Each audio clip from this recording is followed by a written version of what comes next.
Hey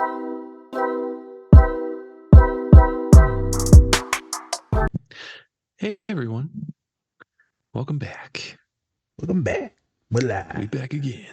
We back one more again. Well, we're back. Like herpes. All the backs.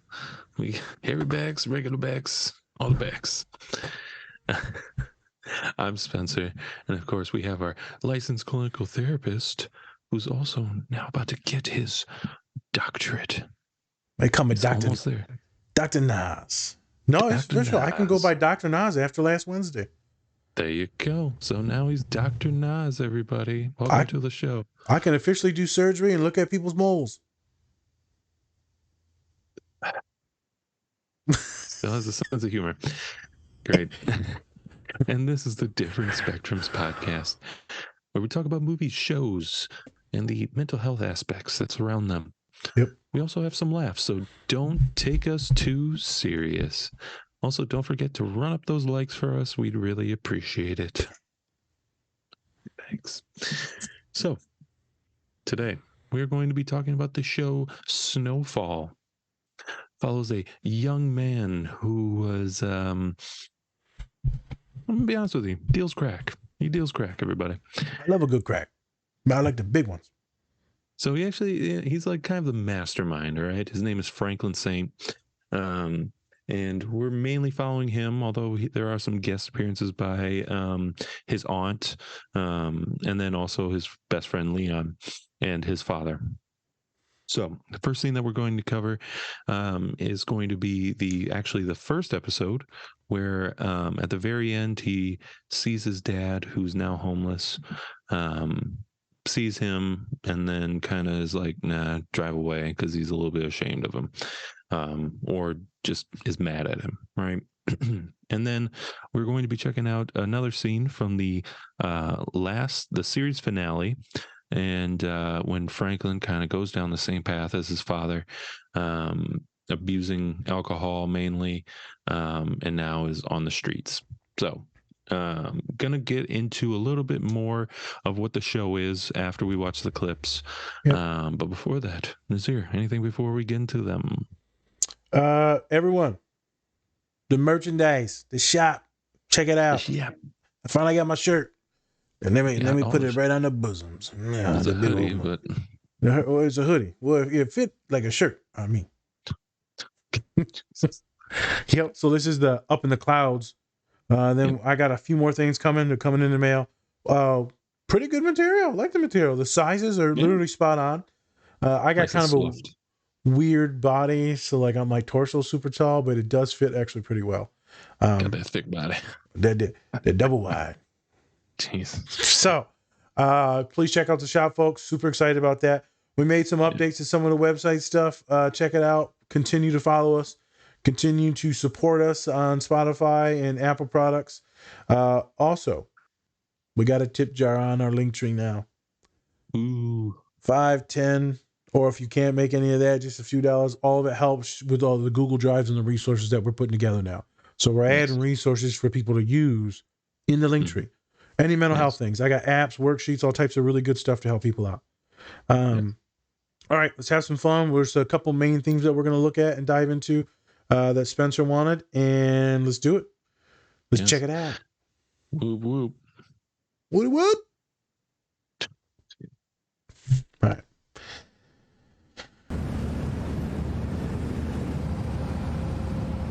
Jerome was telling the truth, you know.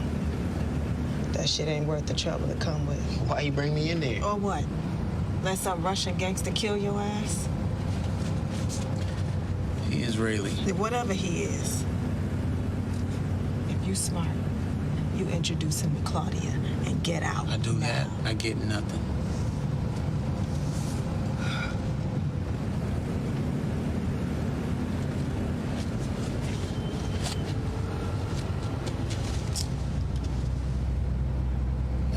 You gonna need it.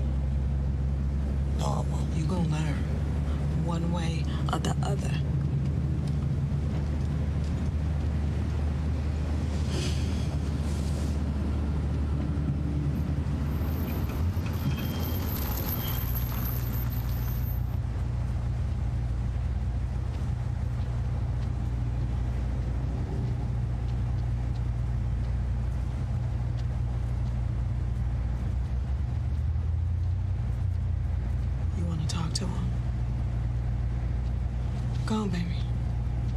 Get out. Talk to your daddy.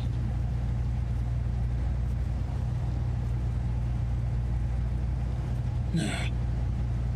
You sure? Just drive the fucking car.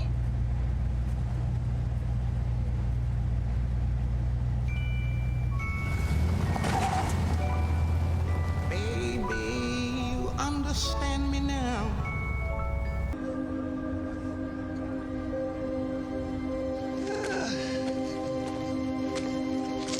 You know, they was watching me for a while. I know they were. I can hear them on the phone, clicking, click, click, click, you know?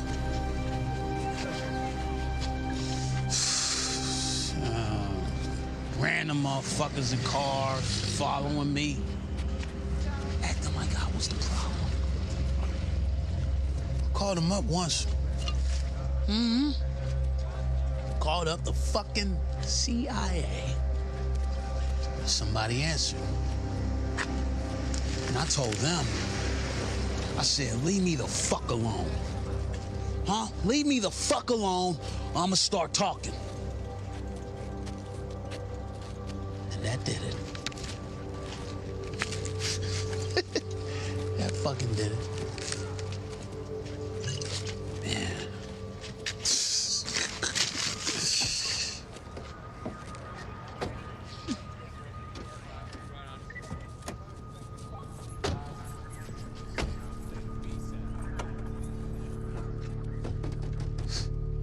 LA Sheriff's Department. We have a warrant for seizure for non-payment of back taxes. Like I said, They can't take your fucking house. why? Make this easy. They ain't took everything else. For now, we'll open it ourselves. I'm gonna take that shit too. Look, I'll pay the property taxes and I'll clean this shit up myself. Stop. Stop. You don't understand, yo. I ain't got no fucking chains on me, man. Hey. I'm free. Free from all of it. My fucking way, not yours, and not theirs.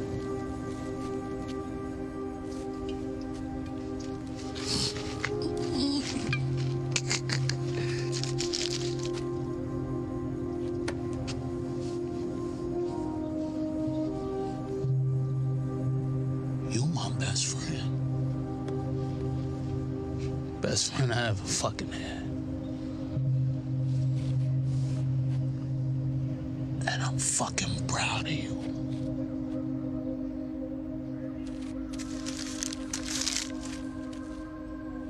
You hear me? Huh?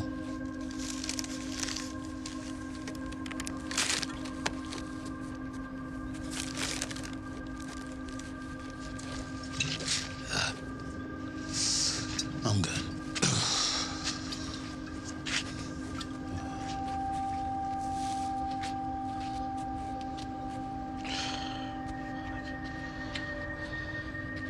Saint.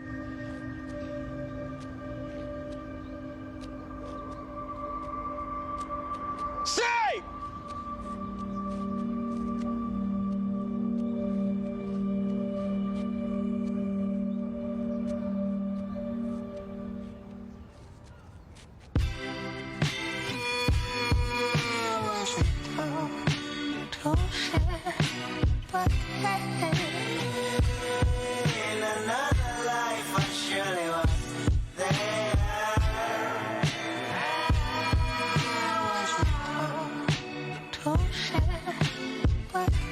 All right, and we're back again.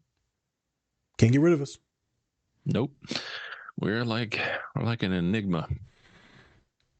Well, you saying words I don't spell that again? Oh, okay. AG5. Yeah. Student coming to the office the other day. Oh, so you think you the shit, huh? So why are you acting like that? Oh, so you because you know how to spell words, huh? Okay. Okay, thinking like you're a student or some shit. Yeah. Oh, just because you can smell, you better than me, huh? Jeez. All right. Let's get to the show. So basically, what Snowfall is all about, set during the time of the rise of the crack epidemic, Jesus, in LA, in the early 1980s, and follows these different characters that are trying to, hustle slash make it out of their hood, or where they are at least. So we have Franklin, who's our main character. So he starts actually by selling weed, and then kind of moves on to like cocaine, and then goes in the crack game. And then we also have Leon, who's his best friend, who grew up with, and is kind of like his enforcer in different parts. I think they're in like Watts or some shit. Like technically it's Compton, but I'm pretty sure Leon's in like Watts. And then of course we also have his aunt, who Franklin actually got both his uncle and his aunt into the game, so they're helping him try to sell drugs as well. And so he's kind of building this empire with his friends and family. And so we kind of see him work throughout the show and maneuver different ways, and we see different relationships be broken because Franklin is trying to get ahead more into the game than anything, and he thinks like money is going to make him happy, or it's going to give him a place in the world where he has power, right? And then he starts working with Teddy, who's a CIA agent, who's trafficking in drugs, and then now they're distributing those drugs, and so Franklin has to give him a piece of what he earns and stuff like that. So there's that. And then so we're gonna break down the first scene. The first scene has to deal with, it's the end of the episode, and Franklin and his aunt are driving in the car, and he just sees like his father, who's homeless, and we see in the clip that he's just like, just drive the fucking car, because he's angry slash a little disgraced by his father because of like what he did. And so his father was a Black Panther, and from what we've seen in just history in general, it's just a lot of people in the Black Panther Party decided to go to drugs and alcohol to kind of cope with what they were going through, because they had these ideals and these ways of trying to unite their people together, but then have it all kind of ruined by, let's be honest, the U.S. government bringing in, kind of making them kind of go against each other and fight and make them lose everything that they kind of built up. And so now we're seeing that with his father, who turned to alcohol as a coping mechanism to try and get through those hardships. And then that's what broke up their family. So for the first clip, what did you think kind of watching it? It was kind of short, but at the same time, like, what were you kind of thinking while watching it? So the first clip, right, where they're in the car, he's talking to his partner in crime there, his auntie, or right, that person in the car, the woman, and she's trying to gas him up and make him like, think that he's strong and powerful. Looks like he's more weak in that part, right? He's early on in things. He's still very young or immature. She tries to give him a pistol, this and that. And so we'll show a little bit of that in the clip. And then, right, he sees his dad. He's like, hey, you want to talk to him? So there's multiple different things that could be going on. The relationship could have been poor. It could have been mad at him. Could have been like disappointed that he's drunk walking the streets. It looked like he was homeless. There's some shame in there. Could be some guilt in there. Could be some anger in there. It could be some fear in there that they might become you one day. Because if you ain't got too many things going for you and you're already getting a pistol shoved on you, there's not a lot of options for a lot of poor folks. A lot of black and brown folks, especially even then. Now there's more options. Still not that many, though, if you grow up in a shitty neighborhood. But life deals you these cards. And, these cards are not good ones that he was dealt. Right. And then, you end up seeing Pops there. I mean, sad. And you also know that he's probably terrified because he's like, oh, shit. Therapeutically, I know some people would slowly work their way towards the Pops, meaning they'll do things to almost guarantee that they're going to end up on drugs or in prison, right? They're almost guaranteed it because you see no way out. Mm-hmm. There's no way out. So you give into these things that end up leading to bad outcomes. Mm-hmm. And I'm not even saying that it's wrong. I'm just saying some people, it's the only choice you can see because that's all that's in front of you. And then there's a different route. And I've worked with clients, right? They'll be like 5 of them that are hooked on drugs and going down a bad route. And then one of them goes the complete opposite. I'm not doing any of this shit. And then they succeed because I'm doing everything opposite of everyone. So in that moment, because I haven't seen the show yet. In that moment, most of my clients they're terrified either way that they're going to become that, or they're terrified that they don't want to become that unless they start achieving or they start sabotaging. It just depends. That's what I was thinking about. Is right there is the divergence.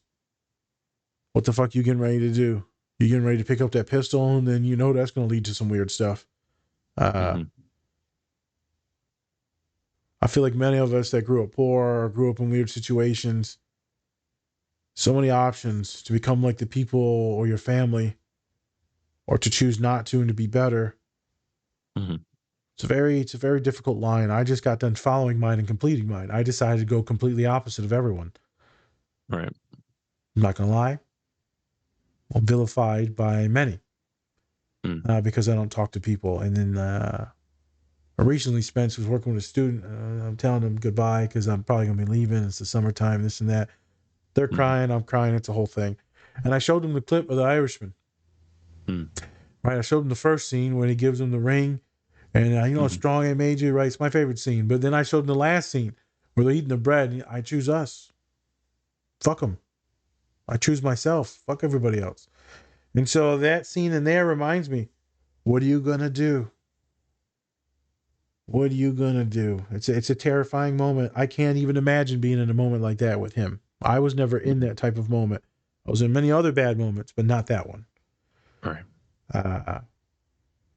Small scene, but if you think about it and metastasize it out with all the generational trauma, poverty issues, drug issues, where they're at, being black, that actually scene has a lot of gravity to it. Right. Yeah, totally agree. And kind of going off of that, like Franklin, I think he was going to I want to say UCLA or Berkeley, something like that. And he just couldn't pay for it. Fuck. Yeah, he couldn't pay for it. And so he pretty much got kicked out of school. And then had to go back. So that's also, that's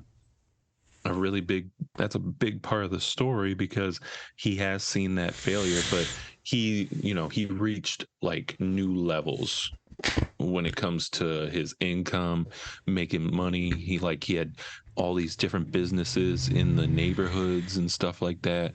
And then ultimately he loses it all because he just didn't know when to stop. He didn't know when to stop because all those other times he was taking these huge risks, making these plans, but then all of a sudden in the last 2 episodes, you just see him slowly going downhill each time, just losing everything. His mom goes to prison, stuff like that. Spoilers, but and I couldn't actually watch most of the last episode because I could see where it was going, and it was just Cringy. Sometimes I can't look at that stuff. It was very cringe because he started drinking, because in the show he doesn't really drink that much, and then all of a sudden when all this shit has started happening and he starts losing all of this, he starts drinking more, and you're like, oh shit, he's about to I know he's about to lose everything. Yep. And I gotta watch this dude slowly deteriorate in front of me. Great. But yeah. And so, Franklin throughout the show isn't necessarily a nice guy by any means, right? He's not nice or anything like that. It's more of,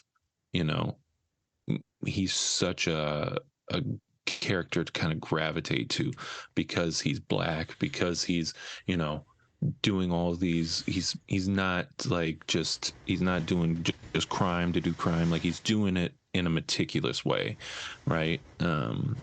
And it's just kind of sad to see that, even though you could, because a lot of what I've seen, a lot of people who were in the drug game back then become homeless because there's only a couple ways that you can really go out. It's either, dying or Yep. going to prison Yep. or just being on the streets and losing everything. And that's what we see here. Yeah, it's not like those drugs that they were doing, the crack. Those are some pretty tough drugs. It's going to deteriorate your brain. Same thing with like meth and all that. It's not weed. Weed's not going to. You got to smoke a lot of weed for a long time to deteriorate your brain. But alcohol, man, it takes a while for that to pickle your brain too. But these other drugs, the harder ones like crack, heroin, meth, man, that'll tear you up so quick.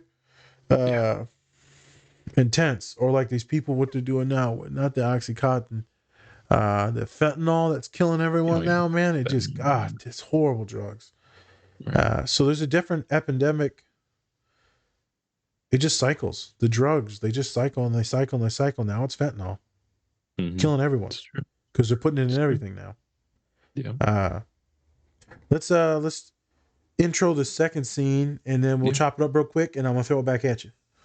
Yeah. So the second scene is all about it's Franklin. This is at his lowest point. This is when he lost everything, but he still technically has his mom's house that we've seen throughout the series. And Leon, he took over the drug business for his neighborhood. And is he's trying to give back to the community and everything like that. He's trying to do things because he saw just all the violence and the despair that all the drugs that he was dealing was giving, right? And so now he's kind of giving to the community and stuff like that. So he's elevating himself. And then now he goes back to Franklin and he's like, hey man, I'll help you get a job and stuff like that and all that. And then of course Franklin's just like, nah man, I don't want that. So really in this scene, he's kind of telling him, hey, I'm proud of you, but I'm free now. Now they don't have anything on me. They can't tell me that they can take away certain things now, because all throughout the show, it's pretty much like, we'll take your money, all this stuff. Like, if you don't have the money, what do you have? And all that. And so now Franklin's at a point where he is, he says himself that he's free, right? That they don't have the chains around him anymore. And the only way for him to be free, apparently, is to, walk the streets and just drink. In a way, I think Franklin, I want to say that Franklin is free, living his own life, doing whatever he wants to do and all that. But at the same time, it's like, for what though? Is it just for yourself? Because he does have a kid. He has a kid. But so in one of the last scenes, like, he was drinking heavily. And so I think he's choked like his baby mama. And then, she was like, I'm done. Bye. And then she left. So wherever she is, with his kid. And now he's just roaming the streets just like his dad did, kind of foreshadowing that first scene in the episode to the last scene of what he would become, just like his father. And all that had to do with pride and him being too proud to admit that he should have got out of the game as soon as he could, and take care of his wife and his son or daughter. But now, so now he's technically free. So I kind of want to get your input on what he said about being free.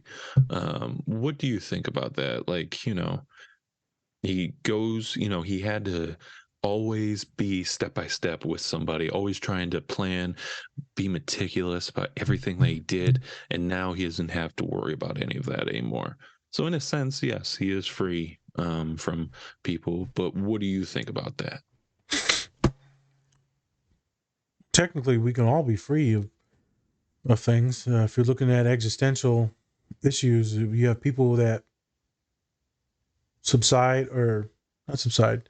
concede to understanding that they have to do a lot of stuff. They have obligations, they have duties, they have work, they have things that they have to do. And then there's other people that are laissez-faire with it. Like, fuck it. I ain't gonna do nothing. I'm gonna live free and do my own thing. So he is free of a lot of different obligations now. He doesn't have to worry about anything anymore. So let's say this is clients. Clients will come to me and be like, well, if you don't try, you never fail. That's the vibe that he's giving. If you don't try, you don't fail. If I don't try and I'm free and I give up all these things, now I can just kind of never really be in pain, but you'll never really be happy.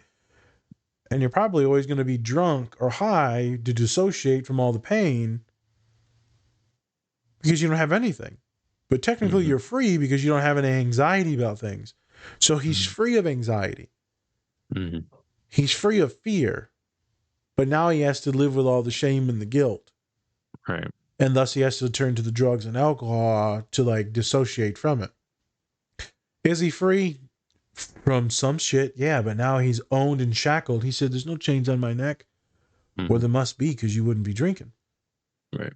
Well, for someone that's had everything, had nothing, then had everything, then lost everything, you're going to be pretty suicidal. Yep. Yeah. And so to cope with that, where, other cultures, other folks, specifically white folks, they might do something else, but a lot of black and brown bodies, suicidality is really not a thing. And so we cope with this, or we do a few other things that are more homicidal, which we'll talk a little bit later. Is he free? Yes, but he is now slave to other things, which sucks. It really sucks. And now he's let down himself.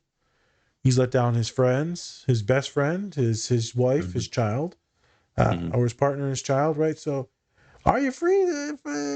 Free from a few things. Hey, you're free from your fucking house payment. You're from societal constructs. Right. But no one the only way you're free, and I hate saying this, the only way you're free is if you're dead. And I'm not like advocating for any like suicidality. I'm just saying that to be alive is to be anxious, is to be obligated.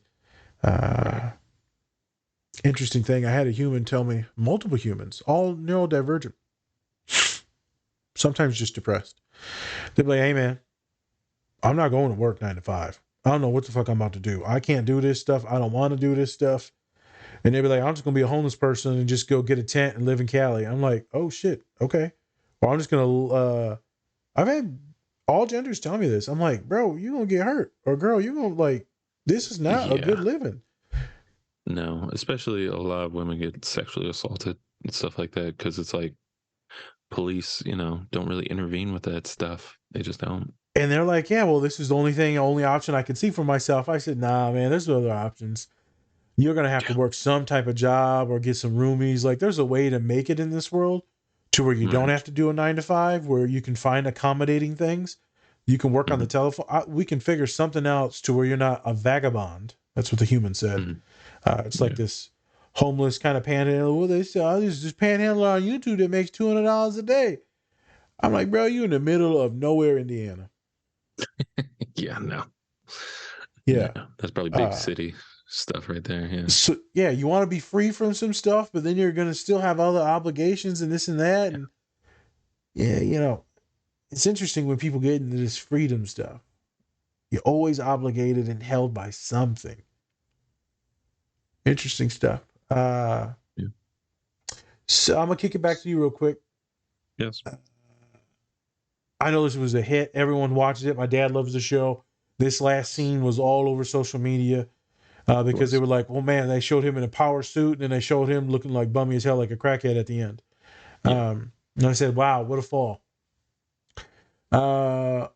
Why did you want to bring up the scenes? Why did you want to finally get to this? I know it was good, but like, why did you want to get to it? Yeah, I mean, so I saw on social media somebody clipped together these two clips, and I just actually watched Dear Mama, the show about Tupac and his mom, how she was a Black Panther, and then she, very intelligent, very very amazing woman. And then you kind of see her fall because government took down the Black Panthers and stuff like that, whatever. And it sparked something to where I was like, you know what, I think we should talk about these things, because they're still relevant to this day of why,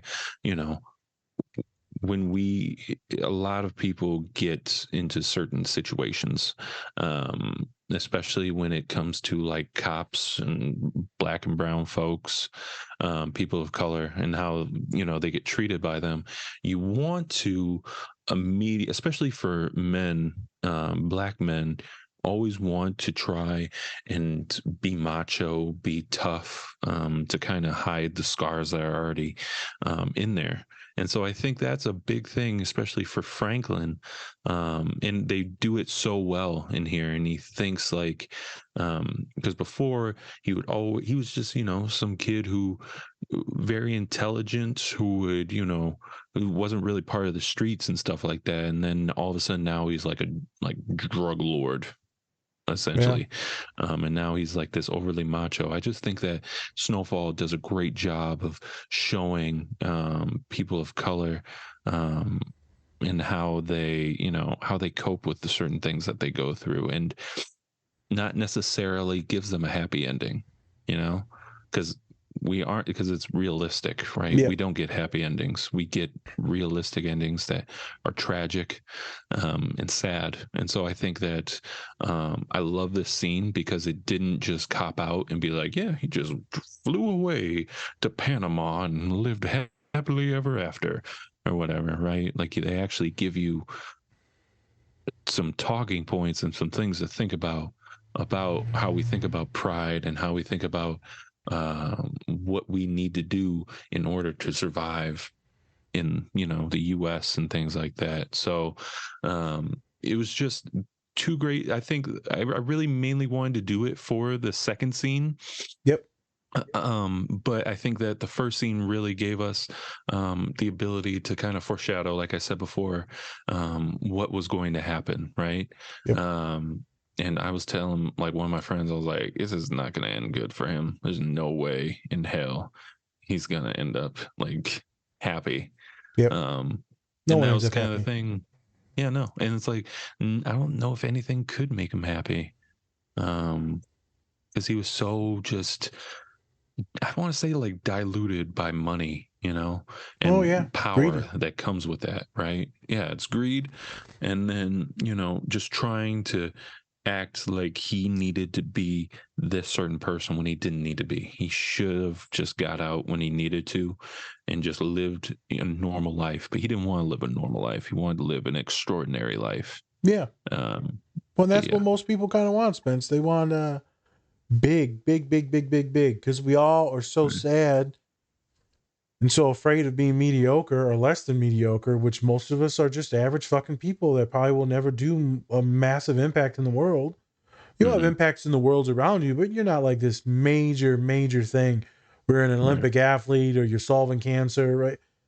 But even that though, it's like, even if you do all that shit, like no one's gonna fucking remember you. Let's be honest. Like we fucking go through. There are millions of people that have done a lot awesome of things shit in our history. We don't fucking know. It's true. Like it all fades within a decade, not a decade, within like one generation. It fades. Yeah, like for example, Tupac Shakur's mom. Freaking, she was one of the people, along with the Black Panthers, to actually get people to get rights for when they don't have insurance in hospitals. Like they helped write that for people. No one fucking remembers that shit. Yeah, no one remembers that. So that goes back to the greed thing: is how much do you keep clawing and fighting for, and then does it take away from some of the other stuff? So you keep going for the shiniest object because there's this deep hole inside of you showing that you need to prove yourself or to do something big. But it's probably insatiable. Like you'll never be able to fill that hole. It's just an empty pit. And so he keeps reaching and taking more risks. And you see a lot of people that are hood rich that do that because they want to show off and they want to show the prowess and the power. And like that only brings more attention. That brings more money, more. What did Biggie say? More money, more issues. More money, more problems. More money, more problems. And More it's money, true. more problems. Mo. Yeah. Got that more money, more problems. Yeah, that's what it is. And so greed is a part of all of us. We're all greedy. We all want more, more, more, more. You'll notice that most of you, when you buy something, it's immediately, what's the next thing I'm going to buy? You True. notice as soon as you do one thing or make one accomplishment, or immediately is what's the next thing that you're going to accomplish? It's the first thing someone asks you when you graduate. When I graduate, what's next? I'm like, I'm going to eat tacos with my father and buy some pie. Yeah. But no. Like, what's next? I'm going to eat tacos with my father and eat some pie. Right. And they just look at me all fucking weird and mad. I'm like, fuck you, man. Leave me alone. Mm-hmm. Can I just sit and eat my pie? Like just let me be fat. Jesus Christ. Let me be fat, man. Yeah, I got to this pinnacle. I'm allotted at least 3 months. Right, it's been a long time. So if I was super, super, super greedy, what's next? What's next? What's next? What's next? And don't get it twisted. I'm planning a lot of shit still, and I'm working on stuff before this and after this. But the obsessions have calmed. I'm also very privileged to be making some decent money, unless I can relax because my job's not on the line. So the greed thing is a son of a gun, Spence. That's probably what killed him, was the greed of power, of money, of fame, of clout. I'm not saying I don't fall into that, but the only clout that I want is with my clients. I want them. I enjoy when, like, I know Nas or go talk to Nas. I enjoy that. But it's not like I want them to like praise me, because I hate when people clap for me. Matter of fact, I tell most people, don't clap for me. At the end of my thing, don't fucking clap. You want to do something? You make a promise to me right now that you're going to take this shit and go help someone else. But don't just clap and then forget about this shit. Go do it. But I do want the clout where people enjoy me and then hopefully they can replicate it. I just trying to get people to be a little better than I was. Be better than what they were before they met me. But these points that we wrote down earlier. Yes. Pride, like you said, big one, big thing amongst folks of color, big thing with everyone, big thing. It gets in the way of a lot of stuff, and knowing when to stop, knowing when to be moderate. In America, we struggle with moderation. Right. I'm a big boy. I cannot regulate my eating at all. It's getting better now, but that's because I'm on some medication. Moderation is tough. Drugs, alcohol, video games, people, a lot of issues with porn, cell phone usage, internet usage. There's a lot of things that we get addicted to because of the dopamine, serotonin release, right? And we get lost in that virtual reality. We get lost in whatever it is because it helps us dissociate, helps us cope. And instead of talking about stuff, our pride keeps us kind of in there. Yeah, it slowly kills us. So we've got pride. Obviously, we got a little talk we're going to do about drugs and alcohol, people of color. We're going to talk about suicidality/homicidality. But I like what you said. He did it his way. There's Frank Sinatra stuff, but his way ended up killing him. He destroyed him. But then again, chances make champions. My father always says, chances make champions, but they need to be calculated risks. They have to be calculated. You have to be methodical with these. You have to be very intellectual with these risks. Because if you're just taking risks, eventually you're going to get fucking caught. Yeah. Got to be very calculated, people. All right, so those are some of the big things we'll talk about in a second here. For anyone watching that's neurodivergent, right, is a neurodivergent podcast. These will be good metaphors. Watching him in the beginning, being sad about his father, being ashamed, guilty, and about the different choices that he could make. Good metaphor for that. The second scene is really good for love. For love of his friend and support, but then also probably some guilt that things have fallen apart so bad.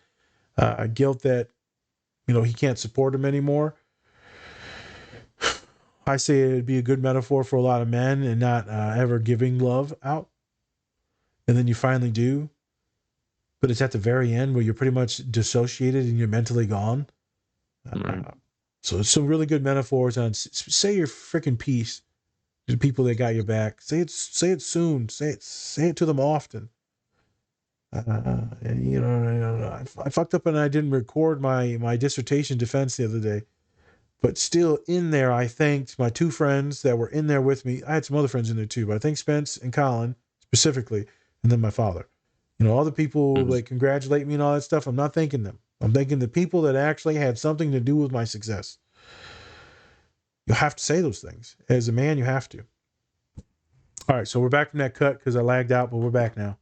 Yes. We were talking about a bunch of different things, a bunch of different topics.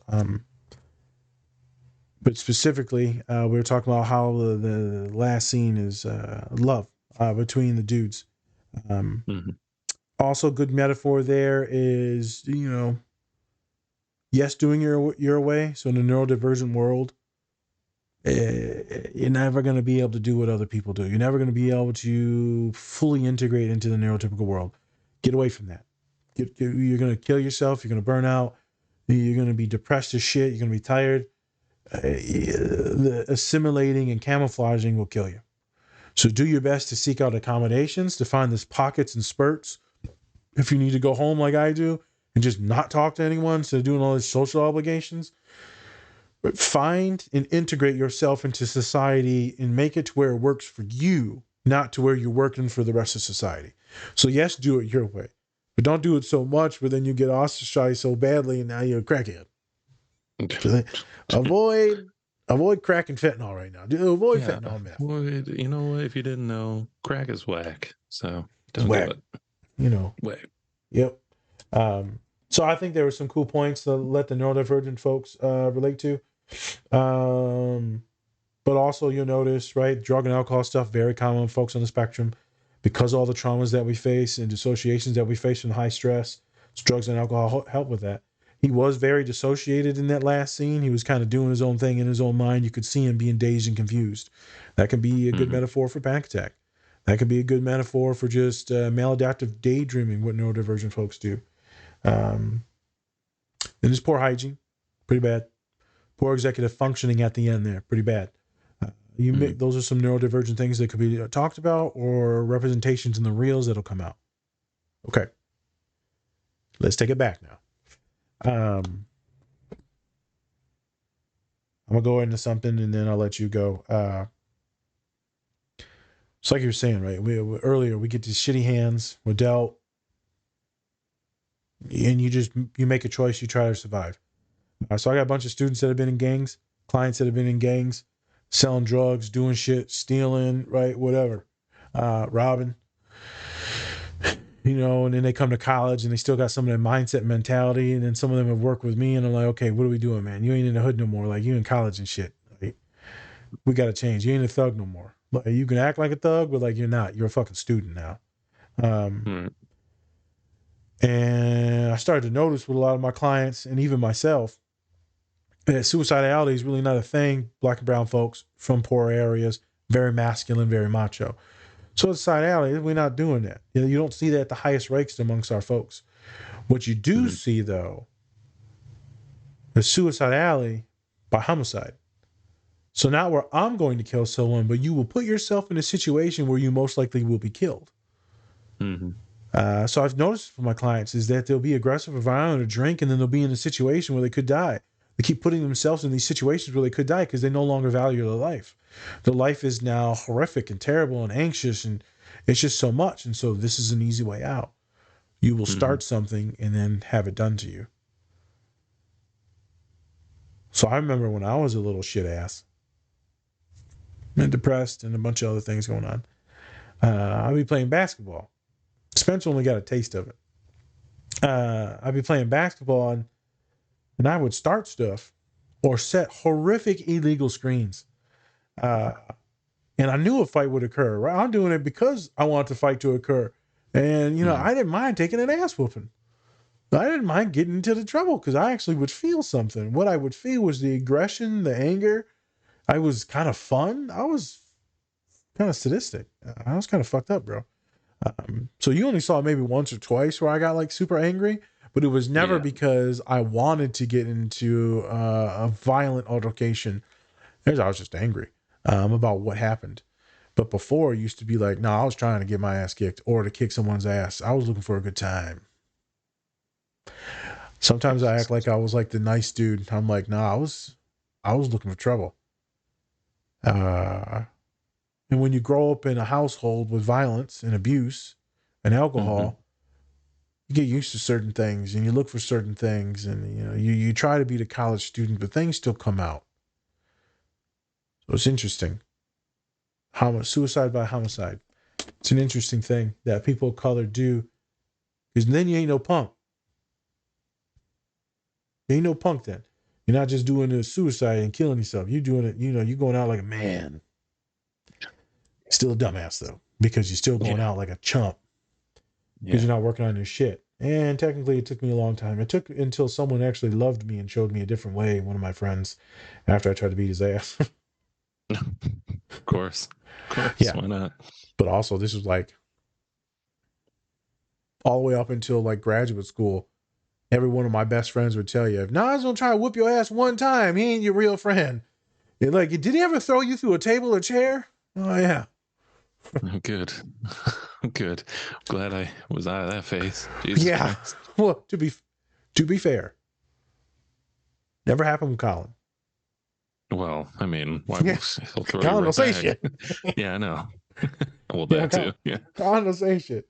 To my boy Big Skip and Big Chunk, never really got too aggressive with them either. Bigs in your fucking friend group. It's very. We were all very big, bro. interesting. I was the baby. No, Jesus I Christ. was the baby, bro. Like, Yeah, it's all big boys, though. These motherfuckers would eat. he's- We go up in the buffet, they'd be like, damn, you're back again. both of you, couldn't one of you just come in one day It was bad. and then another? It was bad. They had to start hiding the sushi from my one boy. Oh my god! Oh, he back again. Oh my god! I didn't fully do the accent. I'm not getting canceled. Yeah, of course not. It was semi there. Semi there. So that was one topic I wanted to talk about. I'm gonna kick it back to you Yes. to talk about like the loss and failure, drugs and alcohol. We're gonna get into that, and then the pride stuff now. We already touched on a lot of it. We're gonna dig into it a little bit further, and then we'll probably we'll wrap up a little bit. So you picked a scene. Yes.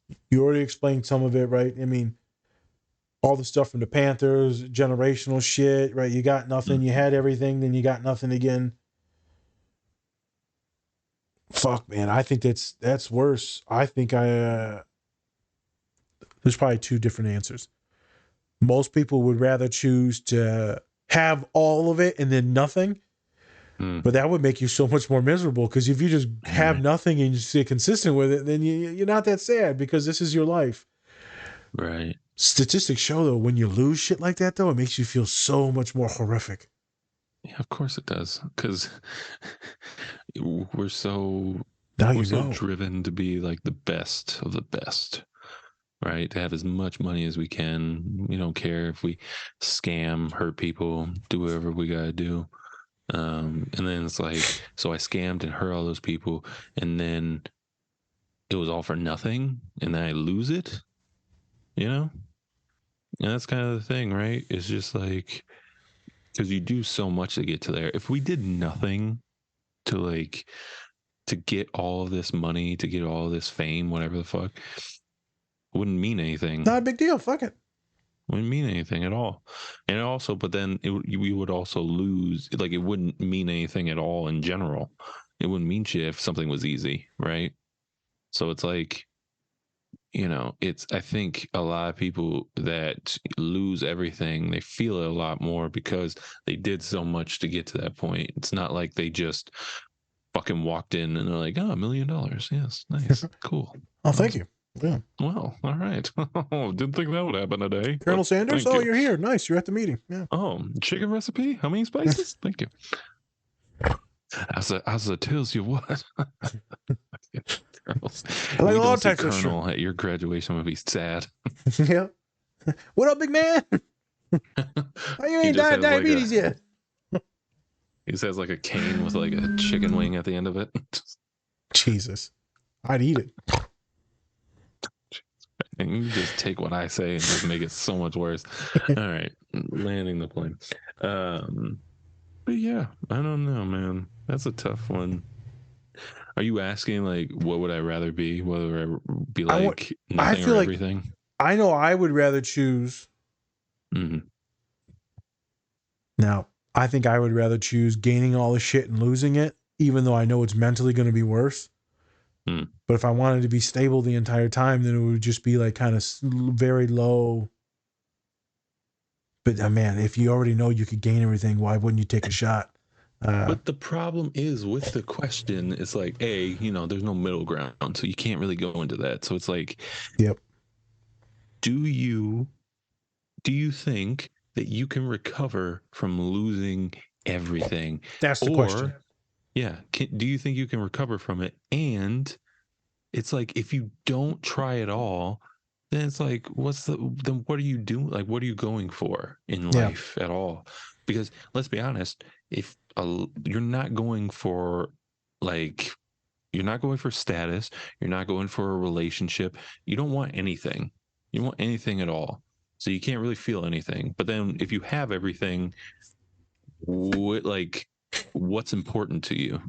It's going to be the money.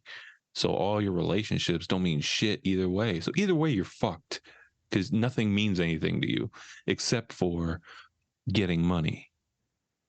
Yeah, unless if you take money out of it, well, not if you take money out, but if you're okay with being poor, right? And because you've got your group of folks or whatever it is, and you're okay being poor and living check to check. Do you have those friends though? Because you're willing to give up those friendships for your money. So are you willing to sell out all your friends for that money? That's the thing. That's the key. It's like, at what point is too much, and when do you stop? When do you stop? And that's a tough one for everyone. Right. Ooh, let me say this. What? A human asked me. He said, Nas, you can't save everyone. I said, yeah, I know that, you jackass. I'm just giving you I'm talking out loud. Just shut up. I said, because they keep asking me, what's the right choice? What do I do? How do I know I'm being a good person? How do I know that I didn't fuck all this up in college? How do I know that I did the right major and that I chose the right friends or that I wasn't more extroverted? How do I know I didn't blow it? And what's done is done. We move forward. You try to do better. You try to open up new doors and pathways. They said life for me has been like a burning candle. But I only got one candle, and I know it'll burn out because it's not infinite. The candle will burn out. Right. The candle, for some reason, slowed down when I met you. Thus, I have more time. Right. But Nas, the candle will be gone soon. So then what? What happens when I don't have anything? I don't know anything. I don't feel anything. I'm just walking around in the darkness with a candle.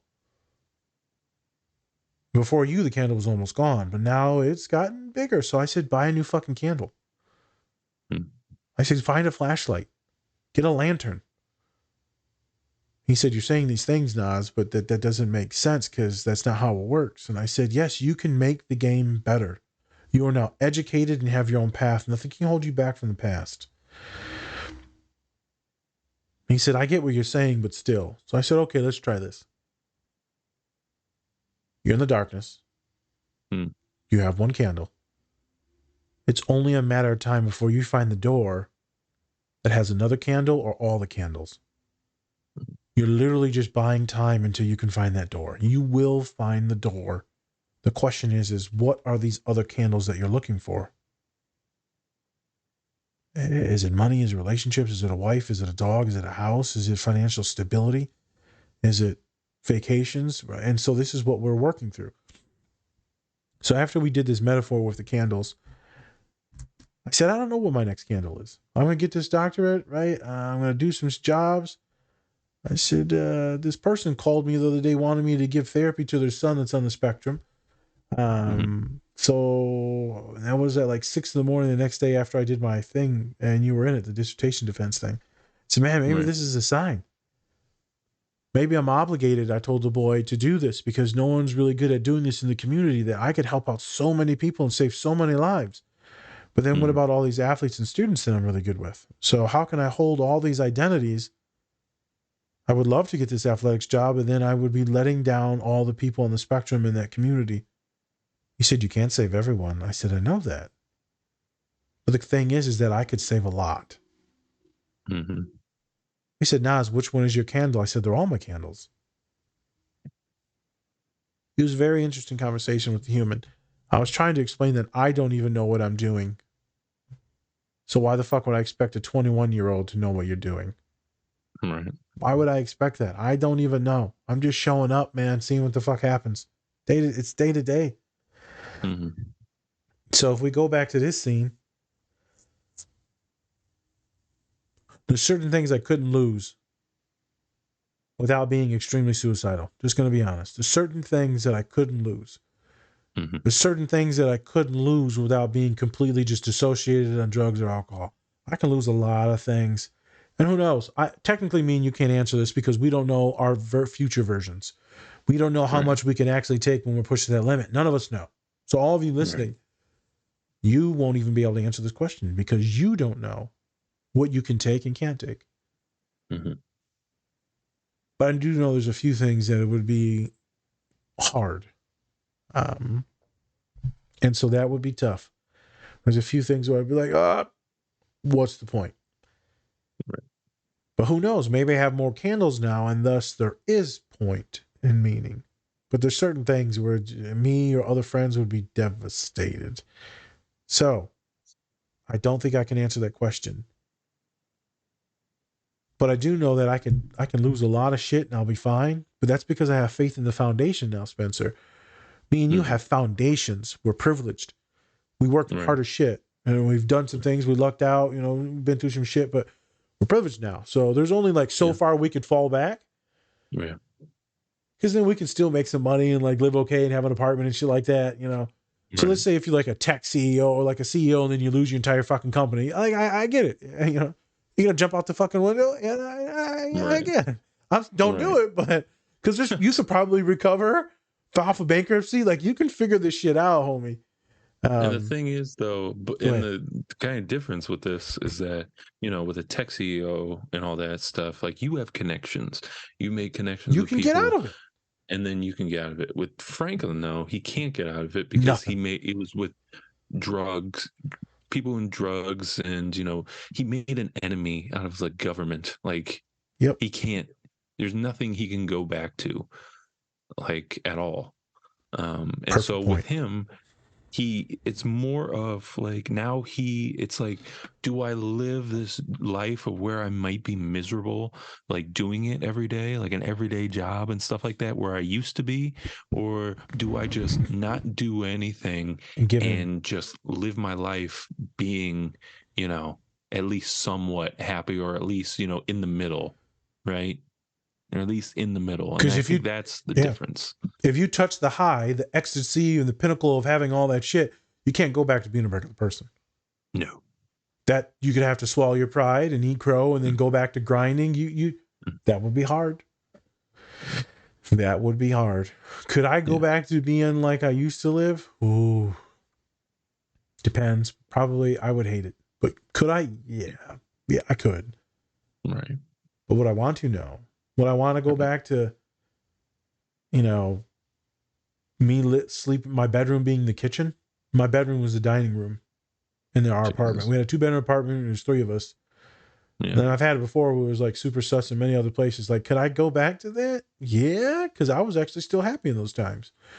But now that I have like a house and car and like money and vacation time and all that shit, it'd be tough. Yeah, because you have zero time for like yourself. Like you have to make sure that you trying to just grind and get the money, like you said. Yeah, it'd be tough, man. So the good point is that me and you, we have this foundation. So as my father says, this is why he's always excited when I got my bachelor's and then my master's. Mm-hmm. He said, you're good. Mm-hmm. I can die today and I know you're good. Right. You've got a foundation. I don't even fucking care when I die. You've got a foundation. Where he would say, right, my shit was built on quicksand. Hmm. There was no foundation. So when I slipped up, it was gone. Right. There's almost no ability to recover because of the way I have made things. He said, you don't have to worry about that. Even if you fall back, you're dead. Or you're good. Or he would be dead. Mm-hmm. I remember sometimes I joke with students. I say, hey, fuck it. If I lose everything, I'll be okay. I was already poor before. I can do it again. I also say, if I go to prison or jail, I end up just doing therapy in there. So it'll be all right. I'm also a big boy. So, I'll be all right. Yeah, I'm actually probably doing better than I am now. Oh, jeez. I'm pretty good for myself. I got me good women and shit. Hey, how you doing? Yeah, I do pretty good. We have foundations. I want to be loving in what I'm saying here now. Mm-hmm. You don't have to have fucking college degrees to have a good foundation, but True. you do have to have at least a resume, maybe a little bit of credit too. So resume and credit, as long as you continue to build on those things, I think you can be very successful. By resume, working, volunteering, experience, there's ways to like build that up. That way, even if you get fired from one place, you can go to the next place. But then also, it depends on the cards that you dealt. If those jobs aren't paying that good, but a lot of jobs are paying a lot better now. Yeah. Still not all living wages, but you can navigate that, because I know I've navigated it. Where you can get on some stamps, you can get some roommates, right? You can get a couple people in the house to help out. You can figure it out to live an okay life. I guess what I'm getting at is that you don't have to have a college degree. Only 30% of Americans have a college degree, diploma. It's about 7% have a master's and a PhD. Less than 1% that have a doctorate or a PhD. So I'm in that 1%. But if you look at that 1%, it's less than 1% of that 1% that are of color. Yeah, so I'm like, technically I'm at like the fucking pinnacle of a terminal degree of a dude of color. Yeah. That feels kind of good. So if anyone ever fucks with me, I'm being like, yeah, you reference me as doctor. I am a doctor, sir. I would never say that to anyone, but if someone ever came with that smoke, I'd be like, hold up now. Wait a minute. Wait a minute. Let me pull this up real quick. You just keep it with you. You're like, yeah, go ahead. Whip it. Yeah. And like, how's it feel to know that I grew up completely poor with both my hands tied behind my back? I still have a higher degree than you and better credit score. And just to let you know, special education, I still can't fucking read or write worth a shit, but I got a doctorate. Go fuck yourself. That's one of my things I always say when I talk about people who like really inspire me or anything like that. I'm like, this dude fucking has a learning disability and still fucking gets his doctorate. I'm like, this nigga, like, that's where you want to be. You just life. keep going. And I think about it, I'm like, school was just easy for me, other than the ADHD, dyslexia, and a few other things, the read and writing. But it was still like, it just was routine. There was a routine to it where everything else was chaos. Right. And I knew that that was the way out. So I'm going to take us to a different direction. Story time. Yes. When he cried and he was drunk, right? And he's drinking and he cried and he showed that emotion. He was being super real in that moment. It made me think about Maz. She was drunk a lot. And she was a badass businesswoman, man. She was making money hand over fist, and later in life. She would give it away and she would blow it all. And, I never would ask for anything, so she never gave anything. But she would give it away to all these other people. She would pay for other people's love. I never asked for anything. And then at the end, she was asking me for money. Lots of money all the time. And I always said no, because I never asked you for anything. So I brought this up because when she would actually give me compliments like he did, like, I love you and I'm proud of you, or all these things, like, you were my best friend and all that, I would say things, affirming things here and there. But whenever she said it with meaning, she would cry. But specifically when she said it with meaning, when she was drunk, she would cry. I feel like whenever we see things with meaning, it brings out deep emotions. But specifically with Ma, she had an inability to do it for real, for real. She had the facade that she had on 99% of the time. Right. Always masked, always facade. Ma had a lot of trauma. Not going to get into that. Very horrific things that was done to her. And then a very poor childhood. Many, tough life. Right. Nothing even imaginable what I went through. 50 times, 70 million times worse. So I'm not even mad. I used to be mad. I'm not even mad at Mom. I have empathy for Mom. But that's what I was thinking of, is that her inability to be connected and to be real. Inability to do it. But in that moment, Homeboy was so real. Yeah. That they both cried. Mm-hmm. This happens with me with students. I wanted to save this conversation, so I'm not going to talk much about it because I want to do this one with Serena. Yeah. When I have to say goodbye to clients, but specifically at the end of the semester, like, when I left St. Mary's. So now things are kind of in the wind if I'm leaving this summer. And so I'm saying goodbye to students. And it's been some tears in my office this last past week. It was fucking tough. The one the other day was tough. Right. And I'm telling you, man, when these neurodivergent kids look at you and you look at them and they just don't leave your office, I'm not kicking you out of my office. So fuck it, we're going to sit here. So instead of like 20, 30 minutes, it's 2 hours.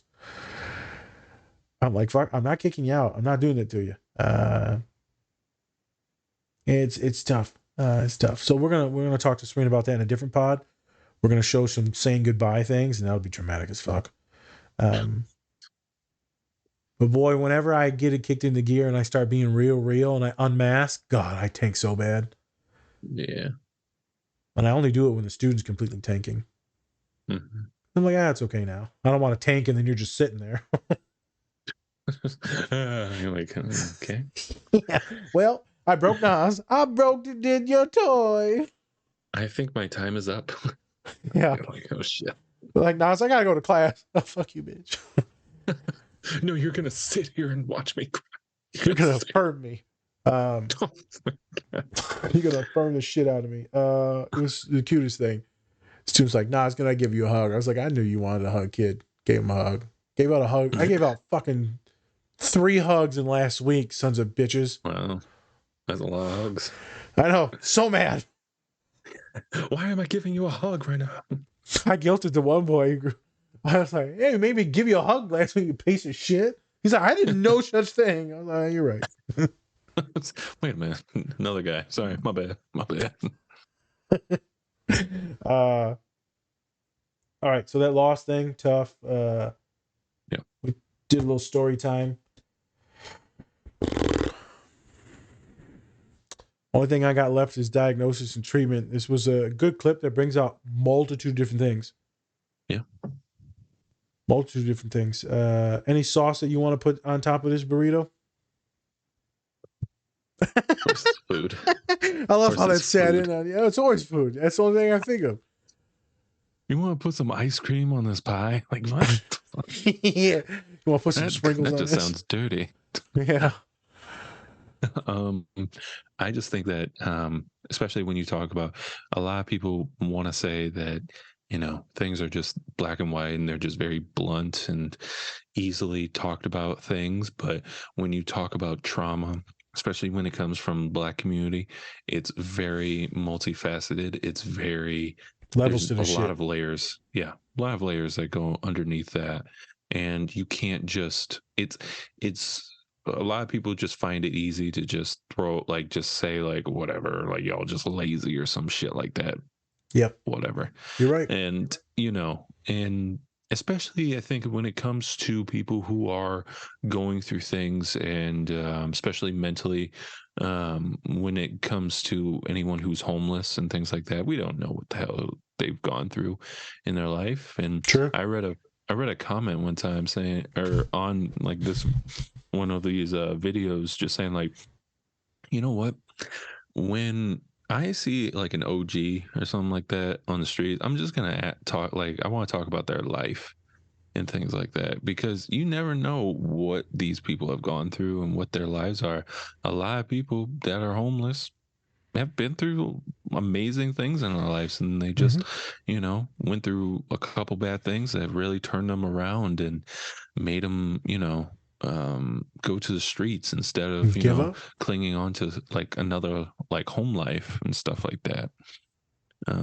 So don't always just go by like the I don't want to be corny, but go about what's going on in the layers of somebody instead of just what you see out front, I guess. That's what I Yeah. kinda Don't wanna be say so about that. judgy of some folks that are on the street or going through stuff. Have Yeah. a little bit of empathy. I ain't saying be best friends and like walk up on them, but I'm just saying, have a No. little bit of empathy. Don't be so fucking disrespectful. Yeah. That's where I think everybody kind of fucking just pieces of shit just, want to be, either messing with people who are homeless and stuff like that. It's like, dog, what are you doing? Don't What are do it. you doing with your Yep. life? What are you Uh, doing? But yeah.